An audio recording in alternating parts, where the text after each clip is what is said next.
The one thing that a government can do that a household can't do is they have a magic trick that they can do. They can essentially tap their central bank and kind of alleviate the pressure of these debts by creating more money and diluting the actual value of these debts. And of course, they can also cut interest rates, but that's one of the levers. But you can visibly see the other lever, like I said, is the quantity of the money, how much money is allowed to circulate through the economy to help alleviate those debts.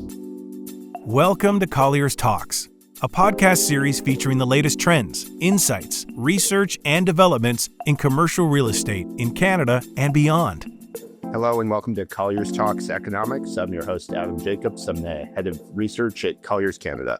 And I am happy to be joined by a friend and associate and first-time guest, Michael Le Coche, VP of Research and Predictive Analytics at Fiera Real Estate. Michael's based in Toronto, across the street from us here on Bay Street, and he leads the research and forecasting predictive analytics function at one of Canada's leading real estate investment platforms. I think one we've all heard of if we're listening to this platform, where he's developing the models to assess risk and identify opportunities in the market. Michael's a CFA. He's been doing this a long time, longer than me probably, and he brings a deep understanding of capital flows, demographics, market cycles, and how macro forces translate into real estate performance, which will be our topic today. Michael, can I just tee you up? Is there anything, do you want to give the Fiera overview? Sure. No, I think you summarized it well, but yeah, Fiera Capital is an investment manager with over 160 billion of AUM globally. And Fiera Real Estate is where I sit, and we are one of the alternative arms of Fiera Capital. We manage about 12.5 billion across Canada and the UK. So it's interesting working in a small shop that's part of a larger kind of mothership. So it's a pretty good setup there. Sounds great. Okay. And today we're going to focus on three key themes about the real estate environment. A little different than we've done in the past. We've touched on macro before, but this is really high level macro, not necessarily what's going on in the job market, but how does it all fit together? Aging population, rising government debt, and then what does this mean for easing monetary policy? And ultimately, how is it going to impact the real estate market? So we're going to get into sector level things. How do you feel about industrial versus office versus apartment, and how those might perform or still stand out even with the recent headwinds. And finally, we're going to look at capital markets, liquidity, private credit, and what's happening in the lending market. I think there's more and more attention, and every day we see a news story about maybe funds gating, problems in lending, private credit under stress. So I think it's a great time to talk about what that means for risk pricing strategy. So I think we're at an interesting point in the cycle, and this is going to be an interesting discussion. Thanks for joining us. Thank you for having me. It's a great pleasure to be here. Okay, so we have a lot to get to today, but where do you want to start, Michael? What's on your mind this morning of April 7th? Yeah, so there's obviously a lot going on in the world right now, but what we like to do is take a step back and look at the kind of the longer term structural trends.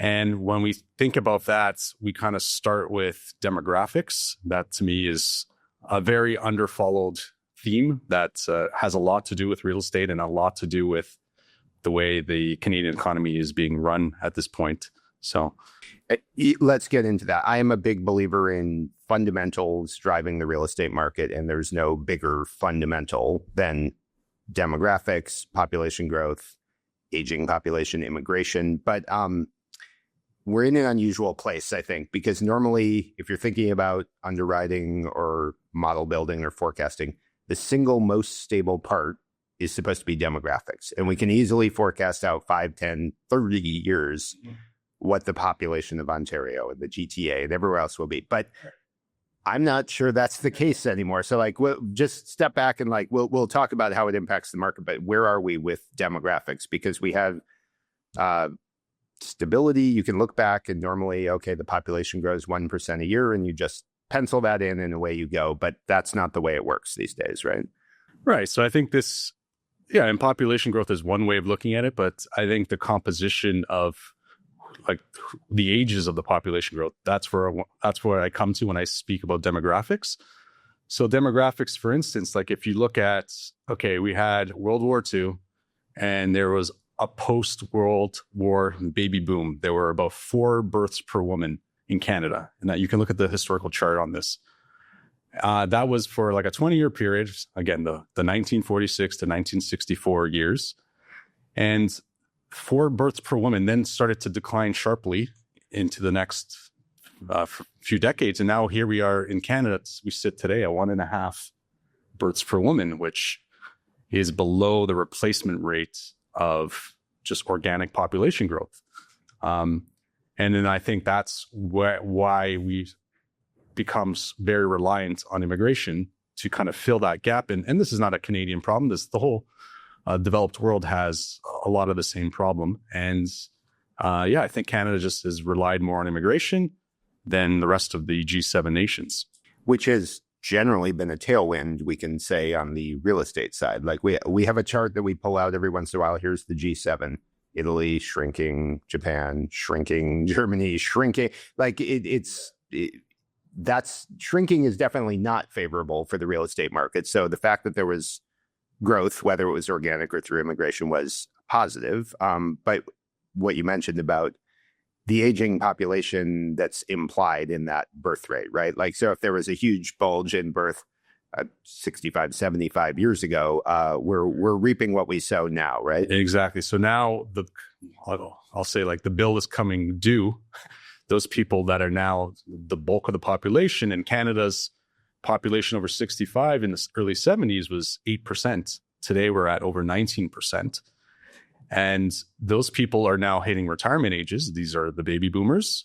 They are retiring out of the workforce. And then we're looking now behind that cohort of people to say, do we have enough people that are going to start producing growth in this country? And from a government's perspective, income tax revenue, right? Yeah, let's get into the government's perspective, because you laid this all out in a wonderful paper that I read, and I suggest everyone listening read, but it's quite interesting how it all stitches together. So the demographic picture is inevitable in a lot of ways. This has just been going on for decades. It's not good. We're not going to triple the birth rate tomorrow. The government debt picture is strongly related to that, right? And COVID aside, like the government debt picture has been kind of only trending in one direction for forever. But right, and what you see is that demographics start to fall below 2.1, the replacement. Then you start to have an aging population, which we're seeing in Canada's numbers. And then that leads to a shrinking labor force participation rate. And if you look at post-GFC, that has been on a one-way trip down. So our participation rate in Canada is 65%, or I think the last figure was actually lower than that. So you have essentially a rising elderly population and a shrinking workforce that's producing, like I said, tax revenue.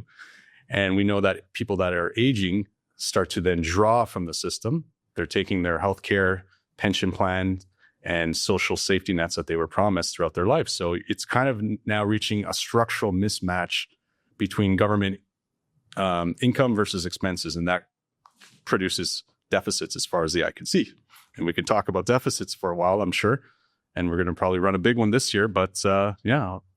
It's always something. But okay, at this point, the listeners and viewers are feeling pessimistic about life. This is nothing but bad news, but there is every dark cloud has a silver lining, as they say. So more debt, declining labor force population, declining immigration, older, aging population.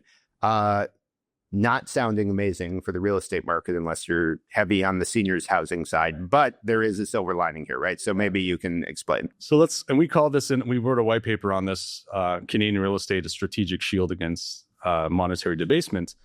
So we kind of work it through, there's 9 kind of stages, and they all fall like dominoes. So once you work through the deficits, right, demographics lead to the deficits, that leads to accumulating debt. And we know that the government debt to GDP now on a gross basis is 130%. It's higher in other countries, but that's just government. The private sector is heavily indebted.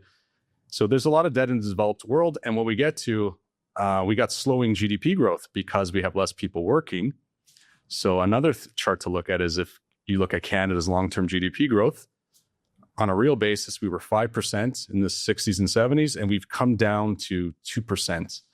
And we're even probably lower than 2% these days. So we're trending at well below 2%. Meanwhile, our debt to GDP is rising. So yeah, this is a compounding combination that's not exactly the best for fiscal financial stress. But perhaps the best for real estate investment. And the argument, let me try to sketch it out simplistically and you can elaborate, which is you reach the point where the government is overwhelmed by its debt. Everyone is overwhelmed by their debt, the province, the individual, the government.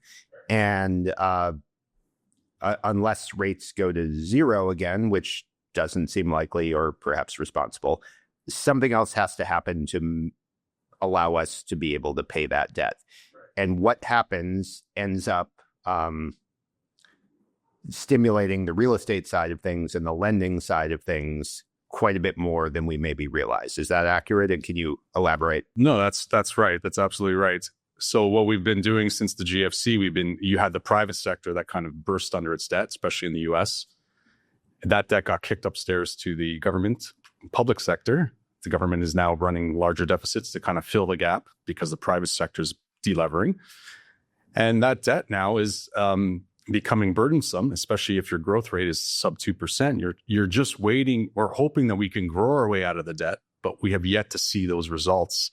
And now we're getting into a situation where, like I said, a lot of we're going to see a shrinking of the labor force at a faster rate because a lot of the baby boomers are now hitting that 65 plus age.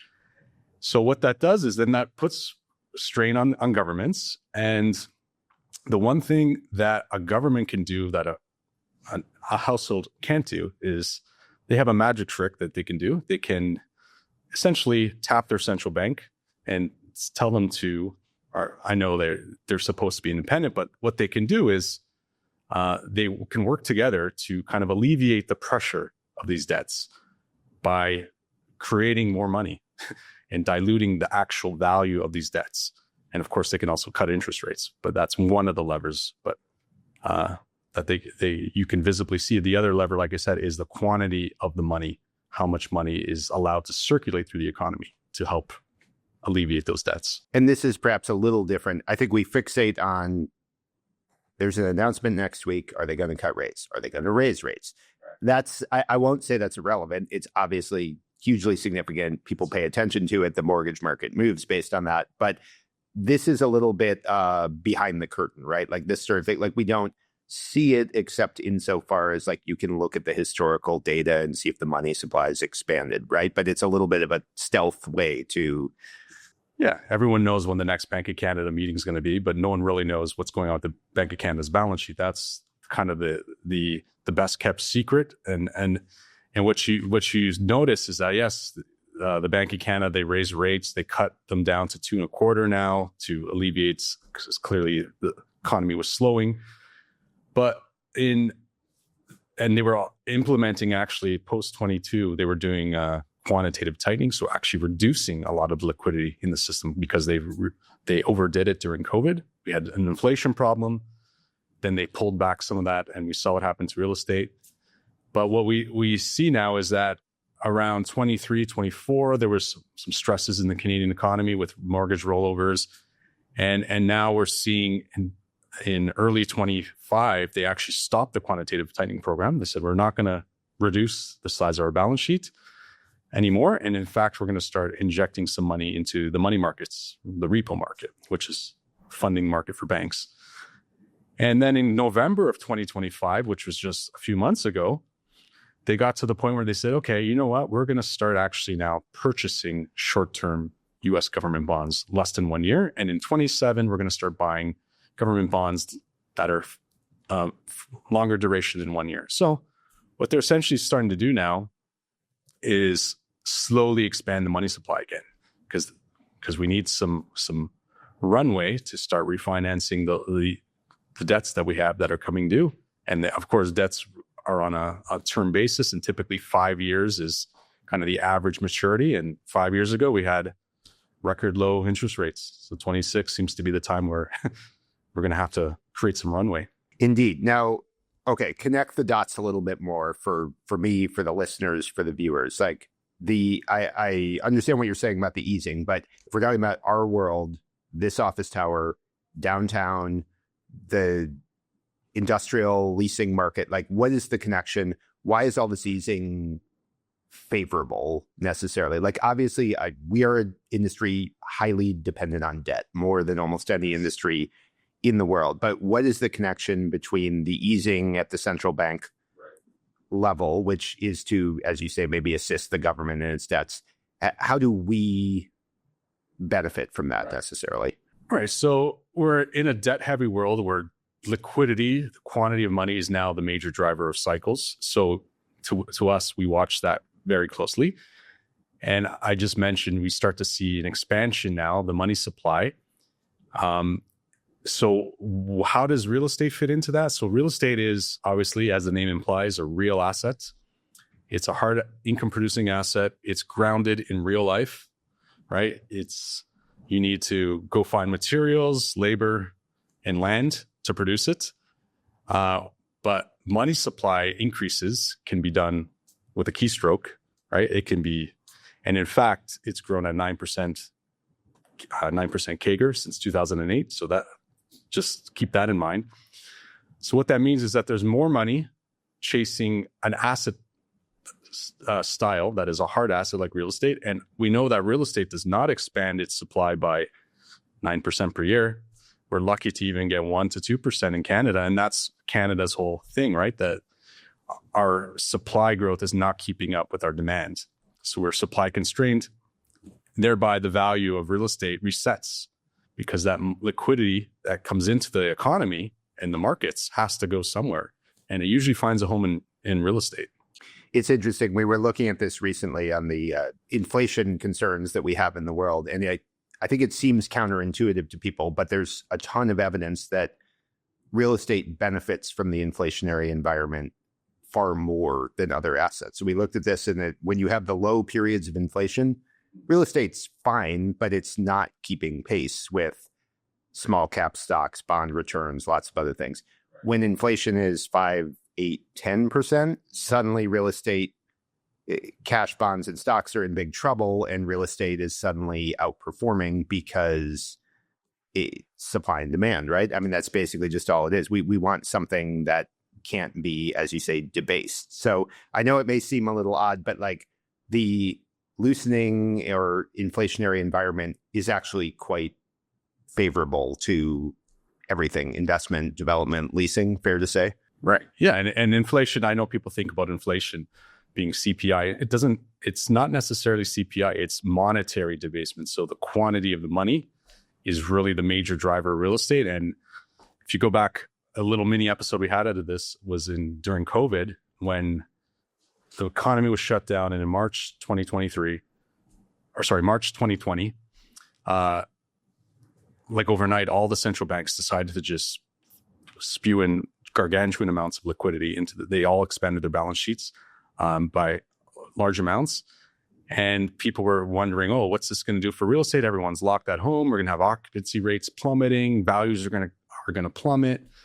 And what happened in the subsequent year was quite the opposite, right? We saw that real estate values record high year. I mean, I've said many times, like 2021, I do not think will be repeated in our lifetime in terms of the absolute perfect storm of every single tailwind for real estate investment.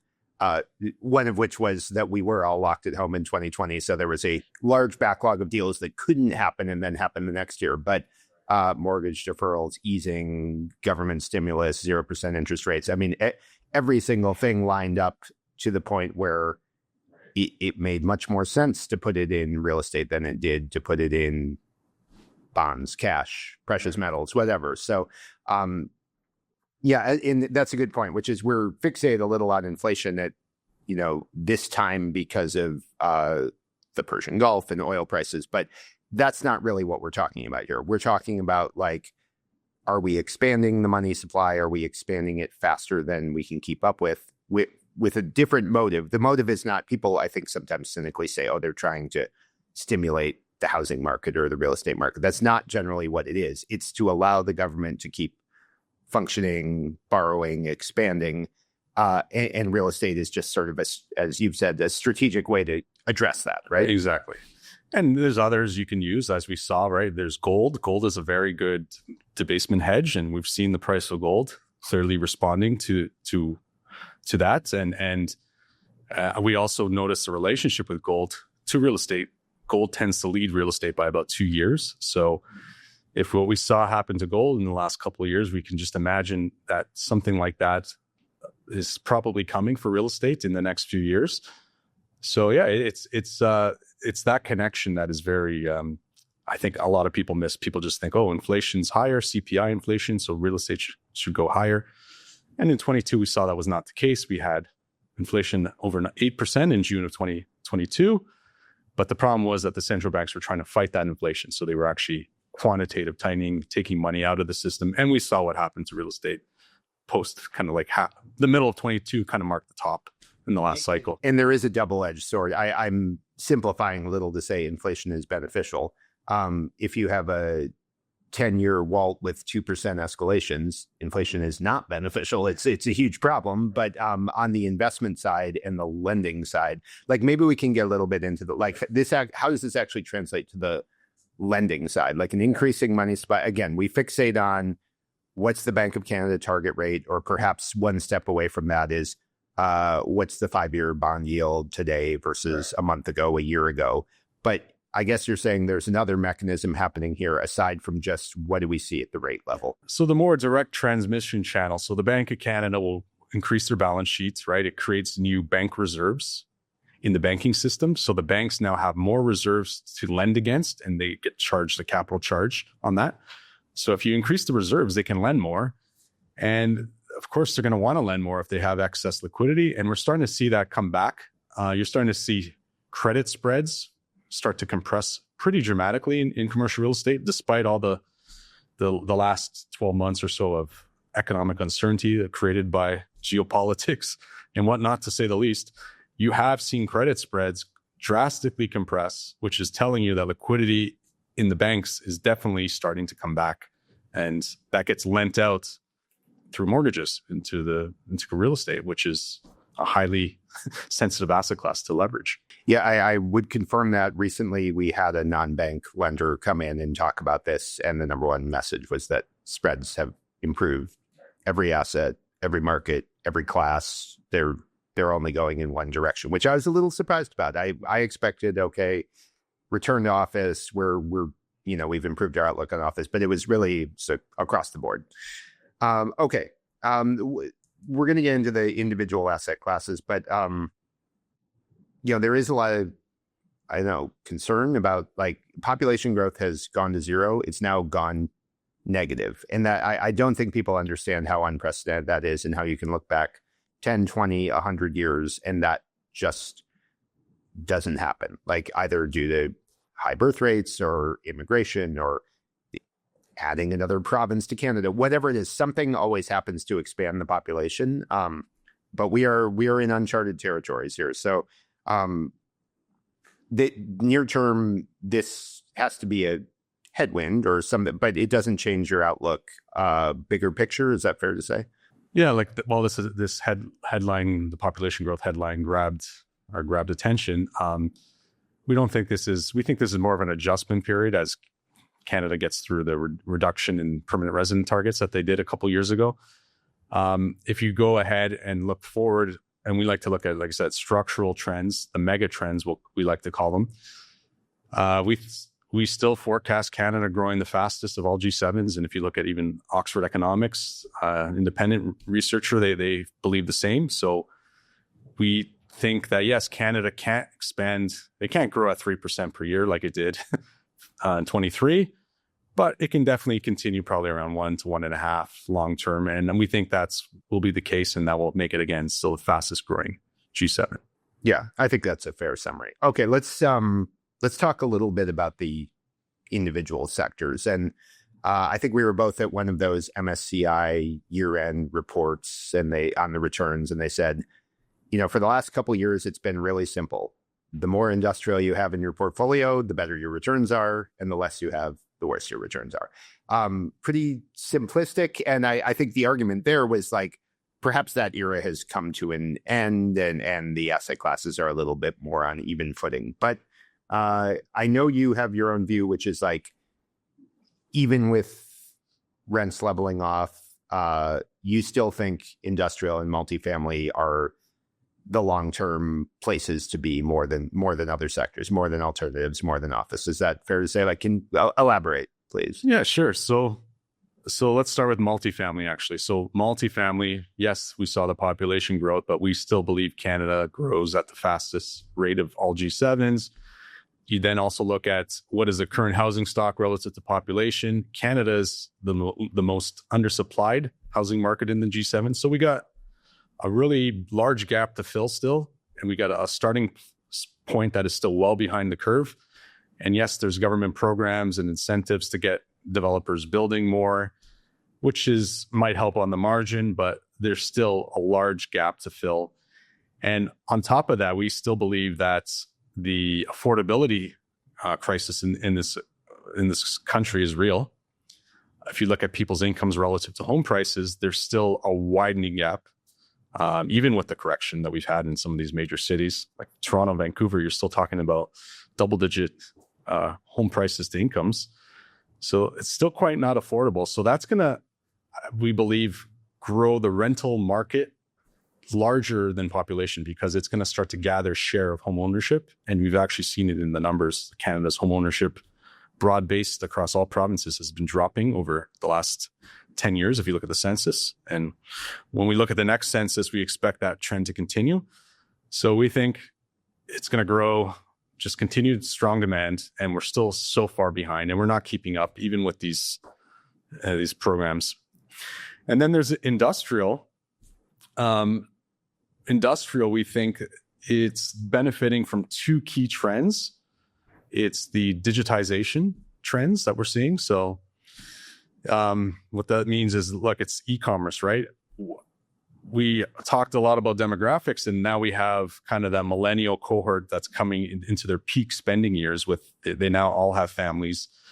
They're driving more of the spending bus in Canada, and they like to buy things online. They're digital natives, right? The boomers typically were the ones kind of holding back, and even they have come around to buying more online. And we think that trend continues. Canada's only around 12% online sales penetration if you look at more broader measures instead of looking at StatsCan numbers.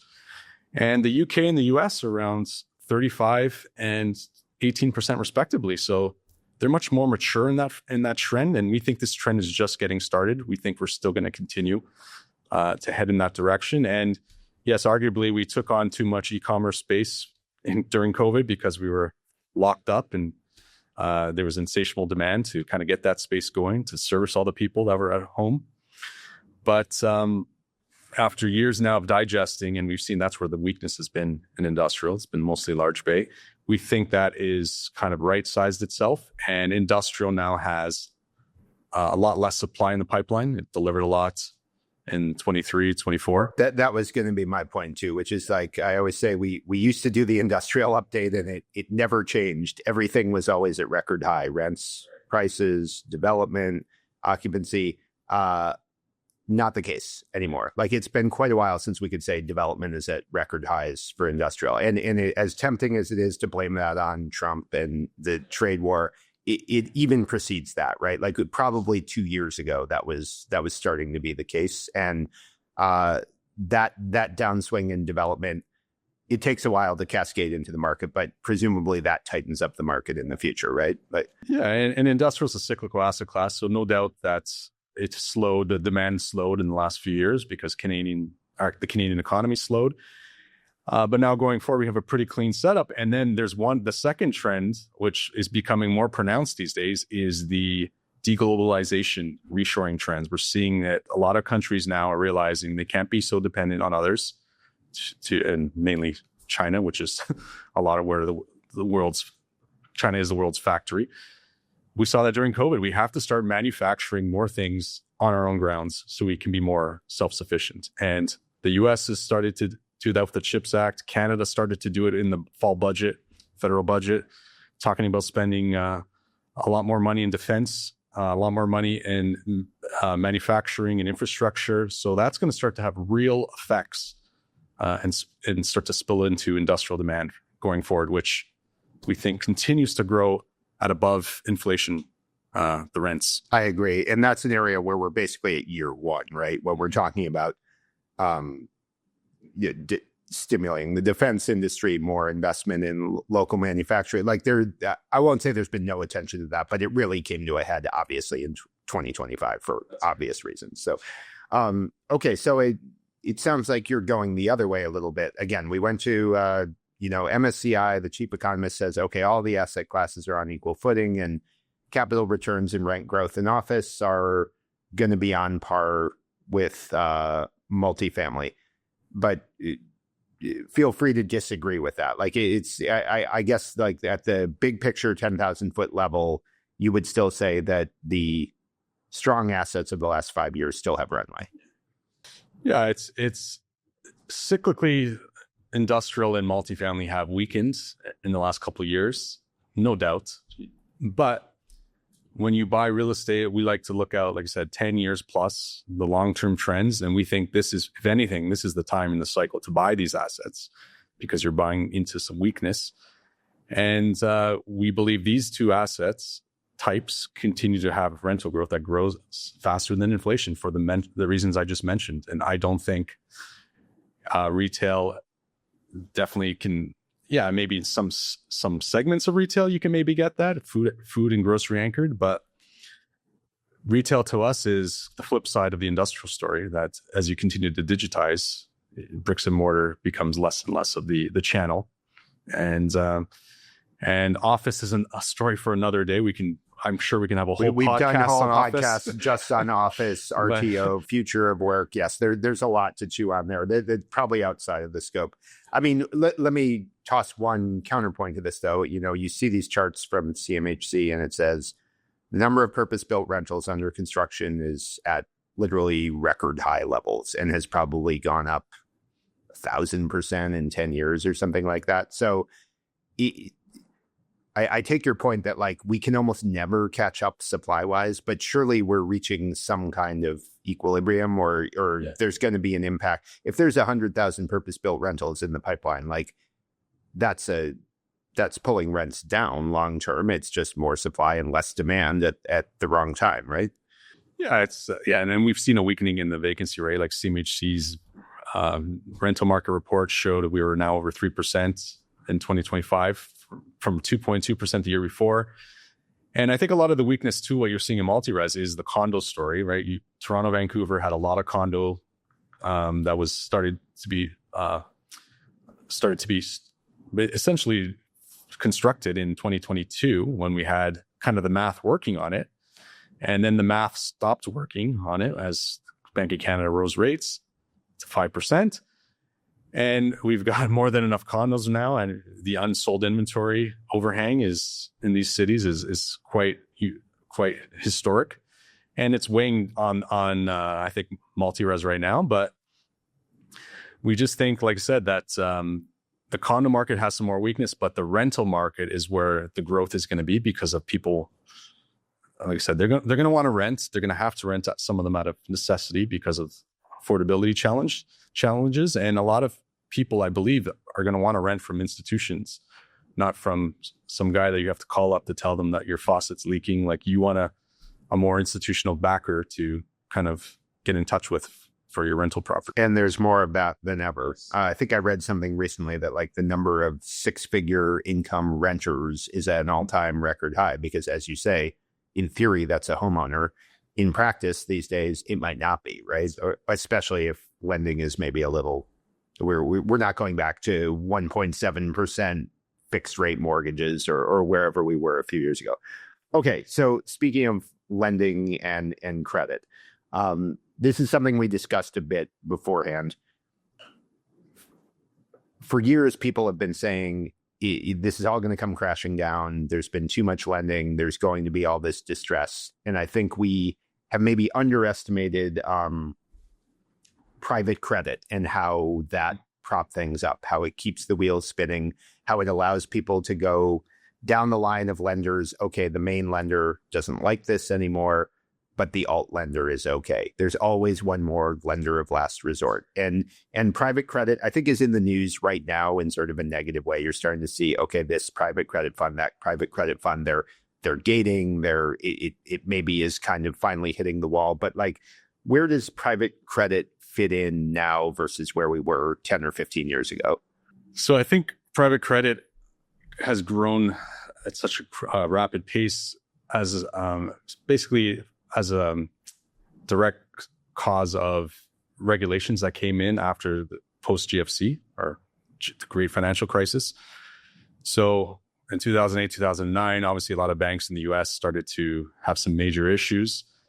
And the Bank of International Settlements implemented Basel III, which started to charge banks more for making loans that were outside certain risk levels.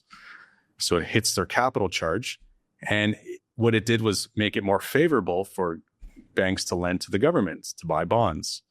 So what that did was it created more bank lenders lending to government and buying more higher quality assets. And then it took away some of their lending ability for, like I said, for the smaller businesses, commercial real estate operators that are smaller.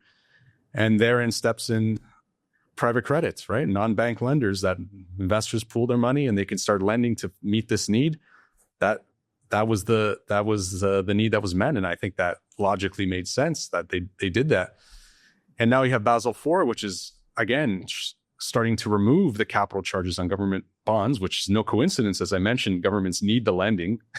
They don't want their central bank creating all of this new money. So they want the banks to start buying some of their treasuries too. So yeah, that's why kind of we think that it grew to where it grew to. And yes, you're starting to see some negative headlines. What that means, we still have to determine, but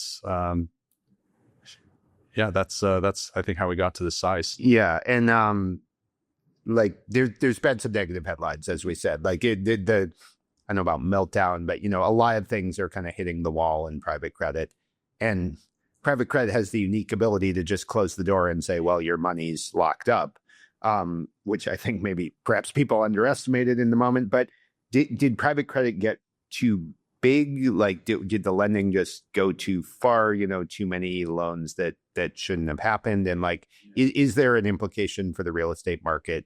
Did we get a little overextended on this kind of ability to just keep everything afloat?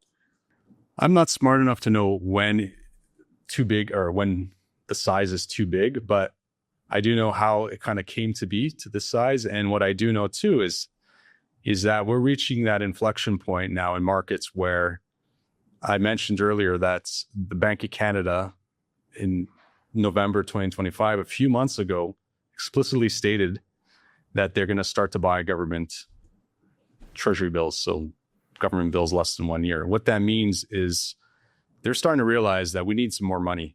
And I think this is one of the symptoms of that. You can see clearly in private credit that you're getting refinancing risk that's starting to happen because we're about 5 years out from record low interest rates in 2021, which is typically the average term. And you got to start rolling that debt. We need more capacity. We need more balance sheet capacity to do that.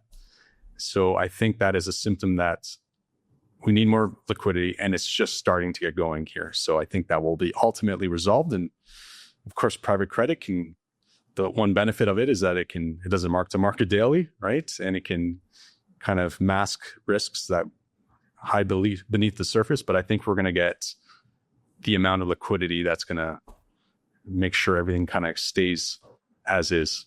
Okay, but liquidity, like conflicting signals to some degree, right? Read the newspaper. They're going to hike rates 3 times this year. I color me skeptical, and some of the vendors you mentioned, Oxford Economics, have also been skeptical of like, there isn't really a case for the economy being overheated or needing rate hikes. But regardless, we're certainly not talking about rate cuts. But at the same time, you're saying there's a kind of hawkish side of the rates discussion, but there's a dovish side of the, is it just like it's sort of a PR thing? Like it's easier to do this. It doesn't attract the headline. You don't have to face the media with it. Like it does seem like there's a few conflicting strands here, right? So rates absolutely matter, but what matters more than rates is the quantity of money. And that's the point I keep coming back to, is that the quantity of money is the major driver of a lot of what you see these days. And kind of Bank of Canada talking tough on rates, inflation might be a problem, but in the background, they're starting to expand the balance sheet, and they're talking about buying further out the curve next year. So they're going to be buying more government bonds.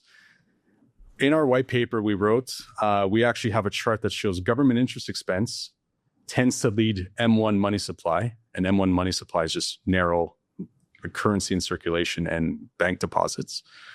It leads money supply growth by 10 quarters. So we're kind of at that pain point now, we'll call it.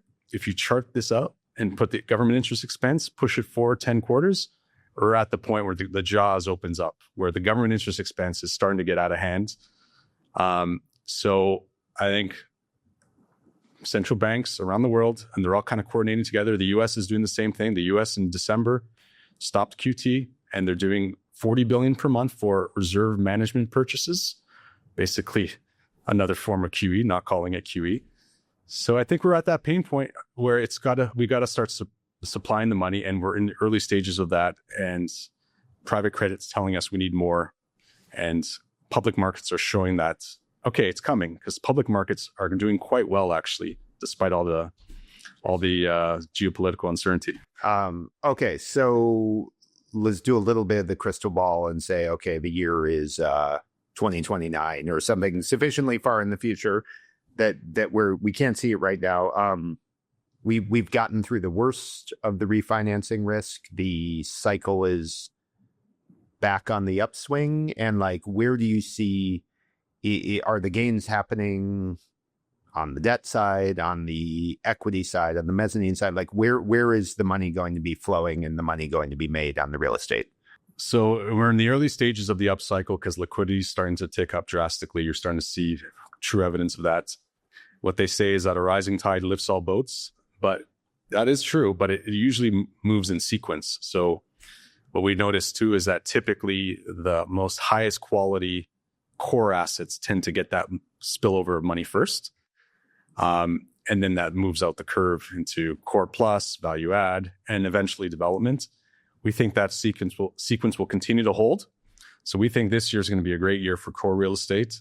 And there's some pent-up demand, and we were seeing early evidence of that in the investment volumes in Q4 of last year. There's money that was starting to come back, institutional money starting to come back to add bid depth for core assets. We think that's coming. And like I said, development might be further down the road, but it's coming back soon, we believe, as kind of that money kind of flows out. Yeah. And, we should always say there's more to this than just one or two variables, right? Like, return to office has completely changed the, kind of investor outlook on office. I think it doesn't necessarily mean that huge transactions are happening now, but there's the leasing side of this too. Like, one argument I've always heard is that leasing leads investment the same way you're talking about like easing and debt leading investment, which is once we get 6 to 12 months of the positive leasing story developing, then the investment starts really spiraling after that, right? Yeah, and I think the money too also, not to say it's completely divided from fundamentals, the money typically does chase the assets with the best fundamentals, and we believe that multi-res and industrial, so the beds and sheds theme is still intact, and that will get the lion's share of the money, and that will probably be where you see the best cap rate compression start to occur in the next subsequent years. We think that's going to start to play out. So yeah, we're a little bit more bullish. We're not always bullish. In 22, we took the complete opposite way on that because we saw the money supply growth starting to retrench. So no, that's what we like to do. We like to respect the cycle, and the money supply and liquidity is what guides the cycle. And we're always watching that. Okay. An optimistic note to end on. I like it. Thank you, Michael, for joining us today. Thank you. We talked through a lot of stuff, the macro side, lending, demographics, monetary policy. I really appreciate your insights. Been a pleasure having you on the show. And thank you to everyone listening and watching. This is Colliers Talks Economics. Thanks for listening to Colliers Talks Podcast. To learn more about Colliers Canada, our experts, and our solutions, visit collierscanada.com or find us on LinkedIn, Twitter, and Facebook.